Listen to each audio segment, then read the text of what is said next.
السلام علیکم ناظرین، سیاست ٹی وی کے عالمی خبرنامے میں آپ سب کا تہہ دل سے استقبال ہے۔ میں ہوں فرزان احمد۔ سب سے پہلے پیش ہے ہیڈ لائنز۔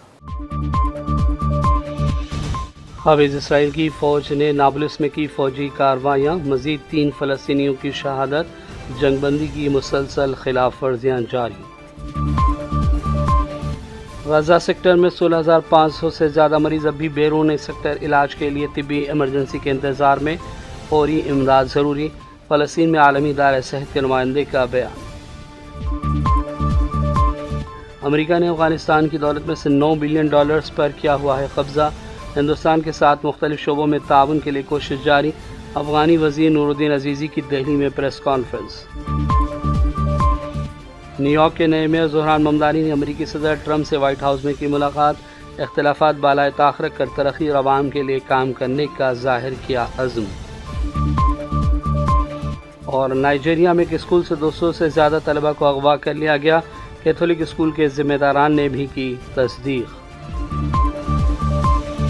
ہیڈ لائنز آپ نے دیکھی اور پیش ہے خبروں کی تفصیلات۔ شروعات کریں گے بڑی بین الاقوامی خبروں سے۔ فلسطینی مقام نابلس کے جنوب مغرب میں واقع گاؤں میں قابض اسرائیل کی فوج نے گھر کو گھیرے میں لینے کے بعد ایک نوجوان کو شہید اور ایک دیگر کو زخمی بھی کیا، جبکہ ایک اور حملے میں ایک لڑکا اور ایک بچہ شہید ہوئے ہیں۔ فلسطینی اتھارٹی کے مطابق شہید ہونے والے نوجوان یونس کی عمر 24 سال بتائی گئی ہے اور ظالم اسرائیلی فوج نے اس کے جسم کو بھی اپنے قبضے میں لے لیا ہے۔ عینی شاہدین نے کہا کہ اسرائیل کی ظالم فوج اچانک گاؤں میں داخل ہوئی اور اندھادھند فائرنگ کی گئی، جس میں یہ شہادتیں واقع ہوئی ہیں۔ اسرائیل کی جانب سے مسلسل جنگ بندی کی خلاف ورزیاں جاری ہیں، جبکہ عالمی اپیلوں اور معاہدوں کو بھی نظر انداز کیا جا رہا ہے۔ یونیسیف نے کہا ہے کہ جنگ بندی کے دوران کم سے کم 67 بچے اب تک شہید ہو چکے ہیں۔ اس طرح گویا روزانہ 2 بچوں کی اوسطاً ہلاکت ہو رہی ہے۔ عالمی ادارہ صحت یعنی WHO کی رپورٹ کے مطابق جنگ بندی شروع ہونے کے بعد 260 سے زیادہ لوگ شہید ہوئے اور 600 سے زیادہ اب تک زخمی ہوئے ہیں۔ پاکستان کے نائب وزیر اعظم اسحاق ڈار نے غزہ میں مظالم اور فلسطینی زمینوں پر قبضے کے فوری خاتمے پر زور دیا۔ برسلز میں یورپین یونین انڈو پیسیفک وزارتی فورم سے خطاب میں اسحاق ڈار نے کہا کہ کچھ عناصر خطے کا امن تباہ کرنا چاہتے ہیں۔ انہوں نے عالمی چیلنجوں سے نمٹنے کے لیے باہمی تعاون کو ضروری قرار دیا اور کہا کہ تقسیم اور طاقت کی دوڑ خطے اور دنیا کے لیے خطرناک ہے۔ مصنوعی ذہانت دنیا کا نقشہ بدل رہی ہے۔ پاکستان UN اصولوں کے پاسداری کو ترجیح دیتا ہے۔ اسحاق ڈار نے خطاب میں غزہ میں مظالم اور فلسطینی زمینوں پر قبضے فوری طور پر بند کرنے پر زور دیا ہے۔ فلسطین میں عالمی ادارہ صحت یعنی WHO کے نمائندے ریک بیئرکون نے بتایا کہ غزہ کے سیکٹر میں 16,500 سے زیادہ مریض اب بھی بیرون ممالک علاج کے لیے طبی ایمرجنسی کے انتظار میں ہیں۔ بیئرکون نے جنیوا میں ایک پریس کانفرنس کی اور کہا کہ غزہ کے صرف 19 ہسپتال جزوی طور پر کام کر رہے ہیں، جبکہ 36 میں سے 18 ہسپتال محدود خدمات فراہم کرنے پر مجبور ہیں۔ انہوں نے کہا کہ جنگ بندی کے آغاز سے 26 طبی نگہداشت کے مراکز دوبارہ ایکٹیو کیے گئے، جبکہ 8 نئے مراکز بھی قائم ہوئے ہیں۔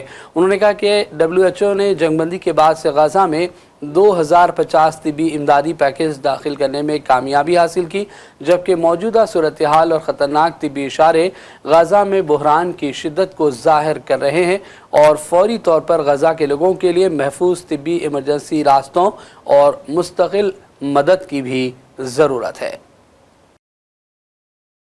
نیو یارک کے نئے میئر زہران ممدانی نے امریکی صدر ڈونالڈ ٹرمپ سے وائٹ ہاؤس میں ملاقات کی۔ ٹرمپ اور زہران ممدانی کی ملاقات کے دوران مشترکہ امور پر بات چیت ہوئی۔ ملاقات کے بعد صحافی نے زہران ممدانی سے سوال کیا کہ کیا آپ سمجھتے ہیں کہ صدر ٹرمپ فاشسٹ ہیں؟ صحافی کے سوال پر ممدانی کی وضاحت سے پہلے ہی ٹرمپ نے ممدانی کے فاشسٹ کہنے سے انہیں برا نہیں لگتا۔ امریکی صدر نے ممدانی کو خطاب کرتے ہوئے کہا کہ آپ فاشسٹ کہہ سکتے ہیں، کیونکہ وضاحت کرنے سے زیادہ یہ کہنا آسان ہے کہ مجھے اس پر کوئی اعتراض نہیں۔ دوسری جانب ملاقات کے بعد ٹرمپ نے کہا کہ زہران ممدانی سے ملاقات بہت اچھی اور مؤثر رہی۔ امید ہے کہ ممدانی نیو یارک میں معاملات کو بہتر انداز میں چلائیں گے۔ Convince me or I'll convince him, it's for the good of New York. Ultimately, it's for the good of New York. I don't care about affiliations or parties or anything else. I want to see if this city could be unbelievable, if he could be a spectacular success, I'd be very happy. And I want to clarify your answer to Stephen Nelson. He asked about your comment calling the president a fascist, and your answer was, both President Trump and I have been clear about our positions and our views. Are you affirming that you think President Trump is a fascist? I've spoken about... That's okay, you can just say yes. Okay, all right. Okay. It's easier. It's easier than explaining it. I don't mind. Well, I think we're going to work them out, and I think that if we have known murderers and known drug dealers and some very bad people, we want to get them out. And the mayor wants to have peace. We discussed this at great length, actually, maybe more than anything else. He wants to have a safe New York. Ultimately, a safe New York is going to be a great New York. If it's not safe, no matter how well we do with pricing and with anything else, we can talk about anything you want. If you don't have safe streets, it's not going to be a success. So we're going to work together. We're going to make sure that if there are horrible people there, we want to get them out. I think he wants to get them out maybe more than I do. So we'll work together. We discussed it at great length. Yes, please. Mr. President, Republican Elise Stefanik has campaigned multiple times by calling Zohran Mamdani a jihadist. Do you think you're standing next to a jihadist right now in the Oval Office? No, I don't. But she's out there campaigning, and you say things sometimes in a campaign. Isn't that sort of... She's a very capable person. But you really have to ask her about that. But no, I don't particularly. I think I met with a man who's a very rational person. I met with a man who really wants to see New York be great again. And I can say again, because New York was great. When I came down to Washington initially, the city was so hot. It was doing great. I tell you, the press has eaten this thing up. I've had a lot of meetings with the heads of major countries. Nobody cared. This meeting, that you people have gone crazy. Outside you have hundreds of people waiting. This is just a small little group. For some reason, the press has found this to be a very interesting meeting. The biggest people in the world, they come over from countries nobody cares. But they did care about this meeting, and it was a great meeting. Go ahead. Thank you, Mr. President. Do you view the mayor-elect as the true leader of the Democrat Party? And do you think Leader Schumer's and Leader Jeffries, have to follow his lead? Well, look, I hope they have great leaders. This is a man that right now I think is focused on New York City. I really think he has a chance to do a great job. We're going to help him, but I really think he has a chance to do a great job. But I'll let you answer that. You consider yourself the leader of the Democrats. I think it's more appropriate for him. I consider myself the next mayor of New York City, and I keep my horizons firm.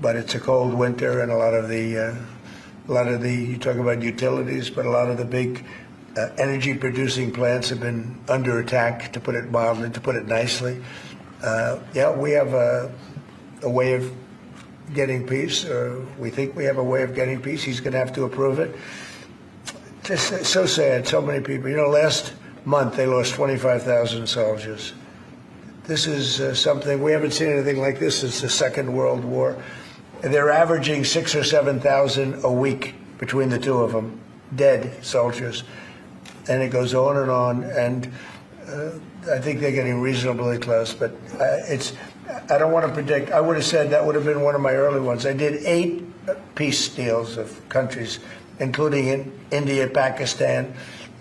You could even go, in fact, they're coming here in a week or two, go to the Congo and Rwanda. That was 10 million people dead, and we worked something out on that. But so many, and the one I thought would have been, for me, because I have a very good relationship with President Putin, I thought that would have been maybe quicker. But it does take 2 to tango. And now you just see all the death. And, it doesn't affect us other than the fact that we don't want to see all those people that really, it's on the other side of the ocean. It's a war that should have never happened. It did happen. I blame the person also sitting right behind this desk. This is a war that should have never happened, and it wouldn't have happened if I were president. But we're trying to save a lot of lives. They're losing 25, think of that, 25,000 lives over the last short period of time. That's Ukrainian.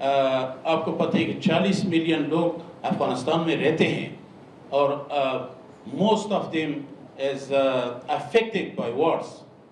یعنی 50 سالوں میں انہوں نے خواہ مخواہ کسی نے بھائی کو لاس کیا ہے, کسی نے اپنے بیٹے کو, کسی نے شوہر کو. اس طرح مسائل افغانستان میں زیادہ ہے. اگر حقیقتاً کہ امریکنز اس طرح ہم پہ زیادہ تر بوجھ ڈالتے ہیں, زیادتی کرتے ہیں, ویسے ہمارے پیسے تو انہوں نے قبض کیے, $9 بلین انہوں نے ہم سے قبضہ کیے ہیں, واپس نہیں دے رہے, تو راستہ بھی بند کرتے ہیں. آخر ہم کیا کریں؟ کسی کے گریبان میں ہمارے ہاتھ ہوگا تو اس طرح تو نہیں ہے. دنیا تو اس طرح, جس طرح یہاں پر جمہوریت ہے, دنیا بھی یہ چیزیں سمجھتے ہیں. کب تک ہم اس طرح متضرر ہو؟ تو ایک طرف پاکستان ہمارا راستہ بند کرے گا, دوسری طرف ہمارے امریکنز ہمارے پیسے بلاک کیے, اور دوسری طرف ایک اور راستہ جب ہم ڈھونڈتے کہتے کہ یہ بھی سنکشن میں ہے اور فلانی ہے. فلہٰذا ہم انڈیا گورنمنٹ سے چاہتے ہیں کہ یہ راستہ فنکشن ہوگا اور یہ راستہ ایزی ہوگا. ویسے ہم چاہتے ہیں کہ ہمارے پرائیویٹ سیکٹر ہم خود چاہتے ہیں کہ اس پہ خوب انویسٹ کرے تاکہ یہ راستہ بالکل کمپٹیشن راستہ ہو, یعنی رقابتی راستہ ہو, تاکہ دوسرے راستوں سے اس کا قیمت بھی کم ہو.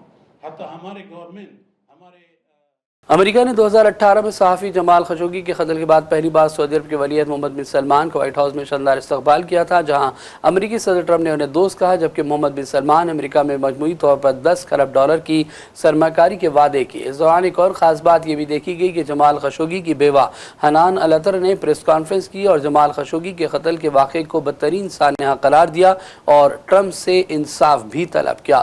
انہوں نے محمد بن سلمان پر بھی تنقید کی اور کہا کہ وہ کچھ جمال خشوگی کے ساتھ پیش آئے ہیں اسے کبھی بھلا نہیں سکتے. حنان پریس کانفرنس کے دوران جذباتی ہو گئی تھی. نائجیریا میں ایک اسکول سے 200 سے زیادہ طلبہ کو اغوا کر لیا گیا. یہ کڈنیپ کا واقعہ جمعے کو رات پیش آیا, جہاں شمال مغرب میں واقع کیتھولک اسکول سے مسلح افراد نے 227 طلبہ کو اسلحے کے زور پر اغوا کیا ہے. میڈیا رپورٹس کے مطابق کرسچن ایسوسی ایشن آف نائجیریا نے کیتھولک اسکول سے طلبہ کی بڑی تعداد کے اغوا کرنے کی تصدیق کی ہے. ایسوسی ایشن کے چیئرمین نے بتایا کہ انہوں نے واقعے کے بعد اسکول کا دورہ کیا اور اس واقعے کے وقت کچھ طلبہ فرار ہونے میں بھی کامیاب رہے, تاہم طلبہ کی بڑی تعداد کو مسلح لوگوں نے اغوا کیا ہے. کرسچن ایسوسی ایشن کے چیئرمین نے کہا کہ ہمارے ریکارڈ میں سے 215 طلبہ اور 12 اساتذہ کو کڈنیپ کیے جانے کی اطلاع ہے. اور اب آخر میں ہیڈ لائنز پر ڈالیں گے ایک اور نظر. قابض اسرائیل کی فوج نے نابلس میں کی فوجی کارروائیاں, مزید 3 فلسطینیوں کی شہادت, جنگ بندی کی مسلسل خلاف ورزیاں جاری. غزہ سیکٹر میں 16,500 سے زیادہ مریض اب بھی بیرون سیکٹر علاج کے لیے طبی ایمرجنسی کے انتظار میں, فوری امداد ضروری. فلسطین میں عالمی ادارہ صحت کے نمائندے کا بیان. امریکہ نے افغانستان کی دولت میں سے $9 بلین پر کیا ہوا ہے قبضہ. ہندوستان کے ساتھ مختلف شعبوں میں تعاون کے لیے کوشش جاری. افغانی وزیر نور الدین عزیزی کی دہلی میں پریس کانفرنس. نیو یارک کے نئے میئر زہران ممدانی نے امریکی صدر ٹرمپ سے وائٹ ہاؤس میں کی ملاقات. اختلافات بالائے طاق رکھ کر ترقی اور عوام کے لیے کام کرنے کا ظاہر کیا عزم. اور نائجیریا میں ایک اسکول سے 200 سے زیادہ طلبہ کو اغوا کر لیا گیا. کیتھولک اسکول کے ذمہ داران نے بھی کی تصدیق. عالمی خبرنامے کا سلسلہ فی الحال یہی ختم کرتے ہیں. محمد فرزان احمد کو پوری ٹیم کے ساتھ اجازت دیں. دیکھتے رہیے سیاست ٹی وی. اللہ حافظ.